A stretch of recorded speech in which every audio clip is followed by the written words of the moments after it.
Lagi jalan santai di sore hari, seorang wanita tanpa sengaja menemukan tengkorak manusia. Tapi yang lebih mengerikan, itu bukan tengkorak satu-satunya. Guys, selamat datang di Vizam, tempat di mana kita melihat lebih dalam.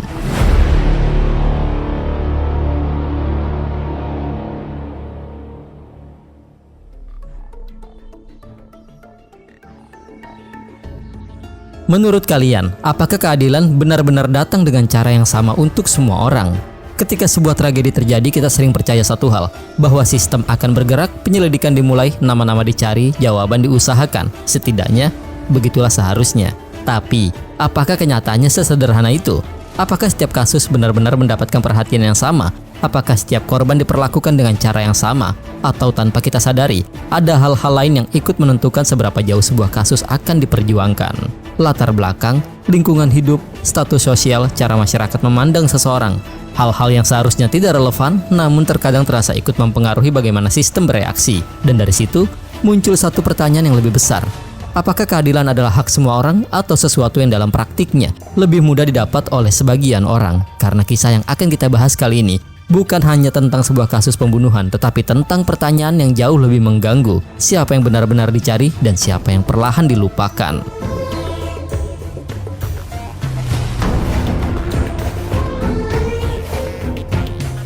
Dan mungkin pertanyaan seperti itu terdengar terlalu abstrak, terlalu jauh, terlalu besar untuk dijawab. Tetapi kadang sebuah tempat bisa membuat pertanyaan itu terasa sangat nyata. Sebuah hamparan tanah sunyi, jauh dari keramaian, nyaris tak ada yang istimewa dari tempat itu. Tak ada pula yang menyangka bahwa di balik diamnya tanah tersebut tersimpan sebuah kisah yang kelak akan memunculkan begitu banyak pertanyaan. Bukan hanya tentang siapa pelakunya, tetapi juga tentang siapa para korbannya. Dan kenapa begitu banyak dari mereka bisa hilang tanpa benar-benar mendapatkan perhatian. Dan untuk memahami ini guys, kita harus mulai dari satu tempat, yaitu West Mesa, sebuah wilayah di pinggiran Albuquerque. Sekilas tempat ini hanyalah hamparan tanah kosong, kering, sunyi, dan jauh dari sorotan. Namun di balik sunyinya wilayah ini pernah terjadi sebuah tragedi besar. Sebuah tragedi yang bukan hanya mengguncang publik, tetapi juga menyikap satu kenyataan pahit, bahwa tidak semua kehilangan diperlakukan dengan cara yang sama. Dan pada awal tahun 2009, kesunyian West Mesa akhirnya terusik. Di sebuah area terbuka yang jauh dari pemukiman, seseorang menemukan sesuatu yang tidak biasa, bukan benda, bukan pula jejak kecil yang mudah diabaikan, melainkan sisa-sisa tulang dari manusia.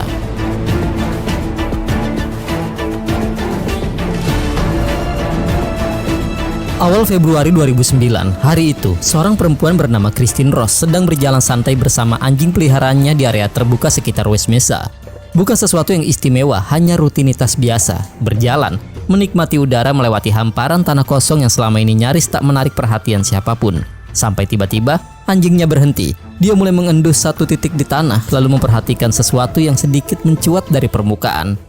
Awalnya mungkin itu terlihat seperti tulang biasa, sisa hewan, atau benda lain yang terbawa tanah dan waktu. Tetapi ketika diperhatikan lebih dekat, ada sesuatu yang terasa janggal. Bentuknya terlalu familiar, terlalu spesifik untuk dianggap kebetulan. Dan coba bayangkan posisi itu. Kalau kalian berada di tempatnya, berdiri di tengah hamparan tanah kosong lalu melihat sesuatu yang bentuknya menyerupai tulang manusia. Apa yang akan pertama kali muncul di kepala kalian? Penasaran? Takut? Atau justru mencoba meyakinkan diri kalau itu pasti bukan apa yang kalian pikirkan?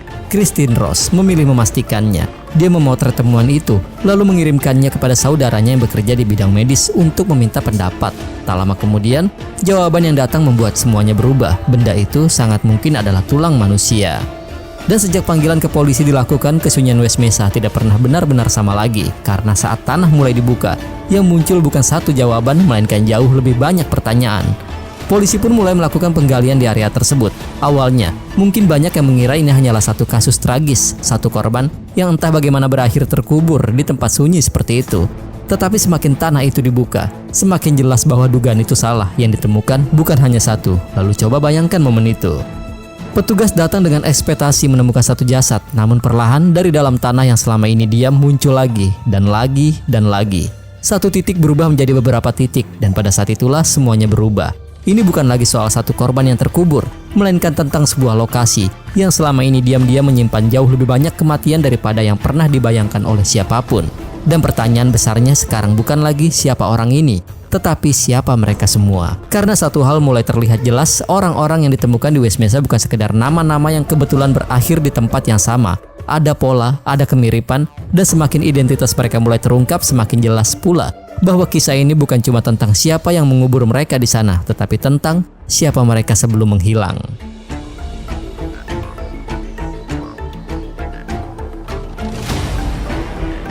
Setelah penggalian dilakukan, tugas berikutnya bukan lagi sekedar mencari, tetapi mengenali. Karena tulang belulang yang ditemukan di West Mesa bukan hanya barang bukti. Mereka adalah sisa-sisa kehidupan seseorang. Seseorang yang pernah berjalan, tertawa, bermimpi, lalu suatu hari menghilang.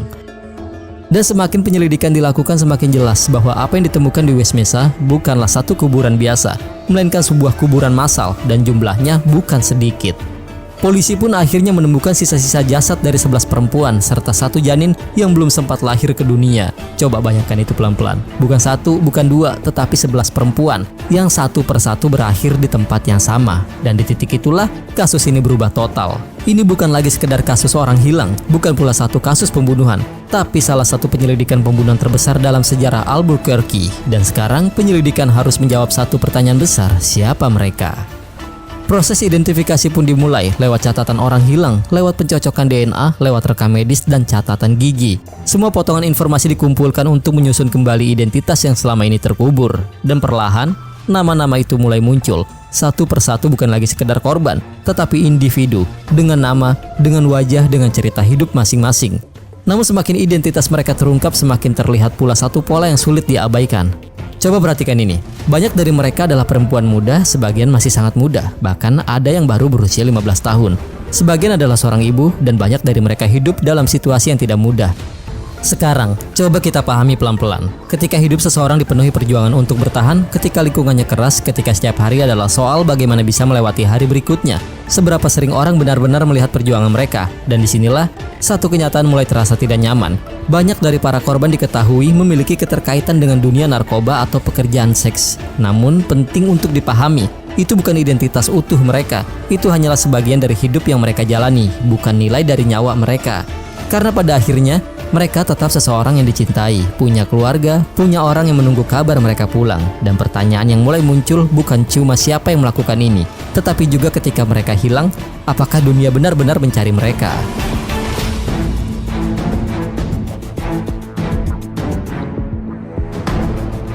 Dan pertanyaan itulah yang membuat kasus West Mesa terasa jauh lebih mengganggu. Karena kalau dipikir-pikir, 11 perempuan tidak menghilang dalam satu malam. Mereka hilang satu persatu, di waktu yang berbeda, dengan cerita yang berbeda, namun ujungnya sama. Mereka nggak pernah pulang. Coba kita pikirin nih, bagaimana mungkin begitu banyak orang bisa hilang tanpa ada alarm besar yang langsung berbunyi? Apakah tak ada yang mencari atau mereka sebenarnya dicari, namun pencarian itu tak pernah benar-benar menjadi prioritas? Karena ketika seseorang hilang, apa yang biasanya terjadi? Keluarga panik, telepon dihubungi berkali-kali, teman-teman ditanya, tempat terakhir didatangi, dan kalau tetap tidak ada kabar, laporan pun dibuat.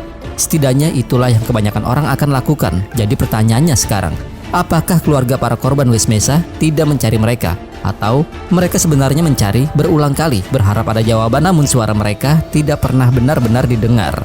Di atas kertas ketika seseorang dilaporkan hilang, sistem seharusnya bergerak. Laporan dibuat, penyelidikan dimulai, jejak ditelusuri, setidaknya begitulah yang kita bayangkan. Tetapi kenyataannya seringkali jauh lebih rumit. Coba bayangkan dua situasi ini. Seorang perempuan dari keluarga mapan menghilang, lingkungannya stabil, pekerjaannya dianggap baik, kehidupannya dipandang normal. Biasanya, hilangnya orang seperti ini cepat dianggap serius, kasusnya menyebar, tekanan muncul, pencarian pun bergerak. Sekarang bayangkan situasi yang berbeda. Seseorang hidup berpindah-pindah, berjuang melawan kecanduan, atau bekerja di dunia yang sering dipenuhi stigma. Dan ketika dia hilang, apa responnya akan sama? Atau justru muncul anggapan, mungkin dia pergi sendiri, mungkin sedang menghindar, atau mungkin nanti juga kembali. Dan ketika asumsi datang lebih dulu, urgensi seringkali datang belakangan. Waktu yang seharusnya sangat berharga perlahan hilang. Dan inilah bagian paling tidak nyaman dari kisah West Mesa, karena mungkin masalahnya bukan tak ada yang peduli. Mungkin ada keluarga yang menangis, ada ibu yang menunggu, ada saudara yang terus bertanya, ada orang-orang berkali-kali mencari kabar. Tetapi ketika latar belakang seseorang lebih dulu membentuk cara dunia memandang mereka, kadang kehilangan mereka tak pernah diperlakukan sebagai keadaan darurat. Dan waktu terus berjalan sementara seseorang di luar sana tak pernah pulang.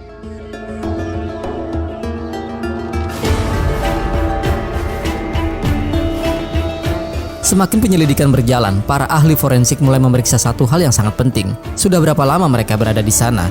Karena tulang belulang yang ditemukan di West Mesa bukan hanya menyimpan identitas, mereka juga menyimpan jejak waktu. Dari kondisi tulang, kedalaman kubur, hingga bagaimana jasad-jasad itu terurai, perlahan muncul satu gambaran yang mengejutkan. Mereka bukan baru dikubur. Sebagian besar korban diperkirakan telah berada di sana selama bertahun-tahun, jauh sebelum penemuan menggemparkan itu terjadi pada 2009. Dan temuan itu mengubah cara kasus ini dipandang, karena kalau mereka sudah terkubur selama itu, berarti semua ini tidak terjadi dalam satu malam, bukan pula satu keadaan kekerasan yang terjadi sekaligus, melainkan sesuatu yang berlangsung perlahan, dalam diam, selama bertahun-tahun. Satu korban menghilang, lalu korban berikutnya, dan setelah itu ada lagi. Yang membuatnya semakin janggal, waktu para korban hilang pun menunjukkan pola yang serupa. Banyak dari mereka dilaporkan menghilang dalam rentang beberapa tahun, terutama pada awal hingga pertengahan 2000-an. Artinya ini bukan cerita tentang orang-orang yang hilang secara acak dalam jarak puluhan tahun, melainkan kehilangan yang terjadi dalam periode yang relatif berdekatan.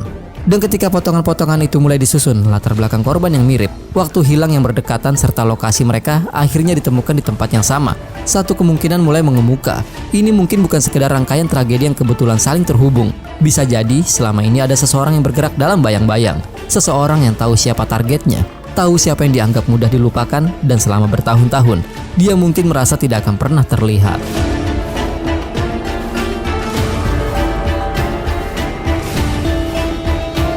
Dan jika dugaan itu benar, berarti selama ini bukan hanya ada seseorang yang bergerak dalam bayang-bayang, tapi ada pula sesuatu yang jauh lebih mengusik. Dia berhasil melakukannya tanpa benar-benar mengundang perhatian besar, sampai akhirnya semuanya pun terbongkar. Dan ketika fakta demi fakta mulai terungkap, satu hal langsung berubah, kesunyian kasus ini lenyap. Yang sebelumnya hanya hidup di ruang penyelidikan kini mulai memenuhi pemberitaan. Headline demi headline bermunculan, media lokal menyorotnya, media nasional ikut mengangkatnya, masyarakat mulai membicarakannya, keluarga korban pun mulai bersuara. Dan pertanyaan yang muncul tak lagi bisa dibendung, siapa yang melakukan semua ini?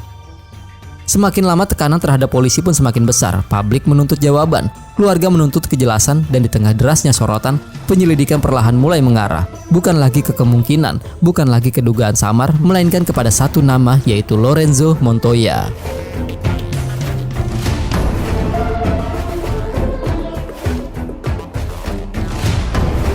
Satu nama akhirnya muncul, yaitu Lorenzo Montoya, dan ketika nama itu mulai disebut, banyak orang yang bertanya siapa dia, dan kenapa justru namanya mengarah pada semua ini. Jawabannya, perlahan mulai membentuk gambaran yang mengerikan. Lorenzo ini bukan sosok asing bagi aparat. Dia diketahui tinggal tak jauh dari lokasi penemuan jasad di West Mesa, hanya beberapa mil dari area kuburan massal itu.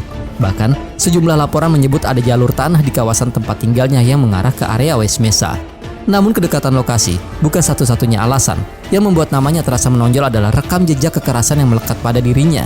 Lorenzo ini beberapa kali dikaitkan dengan serangan brutal terhadap pekerja seks. Bukan sekadar kekerasan biasa, melainkan tindakan yang melibatkan ancaman, kontrol, dan kekerasan yang sangat personal. Dalam satu laporan, dia bahkan pernah mengancam akan membunuh pasangannya dan menguburnya dengan kapur. Kalau diperhatikan lebih dekat, cara ini terasa punya bayang-bayang yang familiar dengan kasus West Mesa. Karena korban-korban di West Mesa sebagian besar berasal dari latar belakang yang serupa. Perempuan rentan, banyak yang hidup di jalanan, berkaitan dengan dunia narkoba, atau bekerja di ruang yang sering dipenuhi stigma. Dan Lorenzo berada sangat dekat dengan dunia itu. Dia mengenal lingkungannya, memahami pola hidup mereka, mengetahui siapa yang rentan. Dan yang paling mengganggu, dia tahu siapa yang kemungkinan besar tidak akan langsung dicari dengan urgensi tinggi. Lalu ada satu peristiwa di tahun 2006 yang membuat banyak orang semakin yakin. Seorang perempuan muda bernama Sherika Hill ditemukan telah dibunuh di rumah Lorenzo dalam kondisi terikat dan dicekik. Saat itu, Lorenzo sendiri tewas ditembak oleh pacar Sherika ketika didapati sedang berusaha memindahkan tubuh korban ke mobilnya. Dan dari titik itulah, banyak hal mulai terasa terhubung. Seorang pria dengan sejarah kekerasan brutal, dekat dengan lokasi penguburan, terhubung dengan lingkungan para korban, dan tertangkap saat mencoba membuang jasad seorang perempuan. Namun ada satu detail lain yang membuat dugaan terhadap Lorenzo terasa semakin kuat. Perlu diingat guys, para korban yang ditemukan di West Mesa memang baru terungkap pada 2009. Namun sebagian besar dari mereka sebenarnya telah hilang jauh sebelumnya, terutama dalam rentang waktu 2003 hingga 2005. Artinya, pembunuhan itu diduga terjadi bertahun-tahun sebelum tulang belulang mereka akhirnya ditemukan. Lalu kemudian, pada tahun 2006, Lorenzo tewas. Dan yang membuat banyak orang merinding adalah setelah kematian Lorenzo, pola hilangnya perempuan-perempuan dengan karakteristik serupa perlahan berhenti. Bukan ditemukan, bukan terungkap, tetapi berhenti menghilang seolah rangkaian itu ikut berhenti bersamanya. Kebetulan, atau selama ini, nama itulah yang sebenarnya dicari. Namun di balik semua kecocokan itu, masih ada satu masalah besar. Tidak ada bukti yang benar-benar mampu menutup kasus ini sepenuhnya.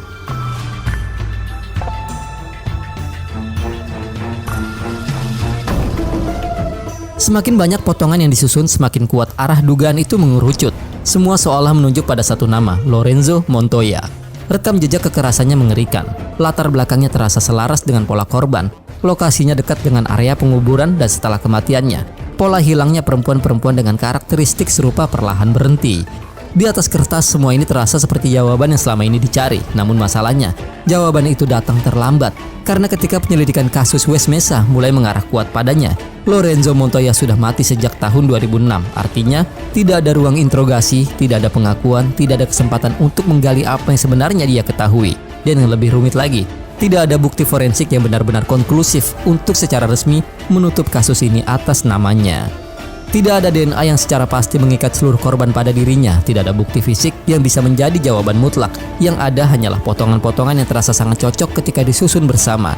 Dan disinilah ironi terbesar dari kasus ini. Nama yang paling masuk akal, justru nama yang tidak lagi bisa diperiksa. Nama yang paling sering disebut, tak pernah duduk di ruang interogasi untuk menjawab satu pun pertanyaan. Apakah dia benar pelakunya? Apakah dia bertindak sendirian? Atau mungkinkah ada orang lain yang selama ini tidak pernah tersentuh penyelidikan?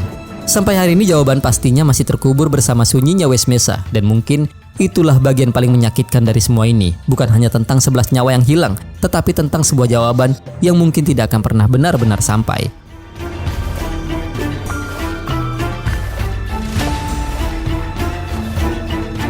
Pada akhirnya, kasus West Mesa meninggalkan lebih dari sekedar misteri. Dia meninggalkan luka. Luka bagi keluarga yang selama bertahun-tahun hidup dalam ketidakpastian. Mereka menunggu, mereka mencari, mereka berharap, dan ketika jawaban itu akhirnya datang, jawaban tersebut justru membawa duka yang tidak terbayangkan. Bagi sebagian orang, mengetahui kebenaran meski menyakitkan setidaknya memberi akhir pada penantian. Namun bagi keluarga korban West Mesa, bahkan itu pun belum sepenuhnya mereka dapatkan. Karena siapa yang bertanggung jawab tidak pernah benar-benar dipastikan. Dan mungkin, disitulah letak luka terbesarnya. Bukan hanya kehilangan, tetapi kehilangan tanpa jawaban yang utuh. Namun, ada satu hal yang tak boleh ikut terkubur bersama kasus ini. Mereka bukan sekedar angka. Mereka punya nama. Monica Diana Sandeleria, Victoria Ann Caves, Selenia Terena Edwards, Doreen Marquez, Veronica Romero, Jamie Katrina Barella, Evelyn Jesus Maria Salazar, Virginia Cloven, Julie Cindy Neto, Cinnamon Elks, Michelle Gina Valdez, dan satu janin yang bahkan belum sempat mengenal dunia.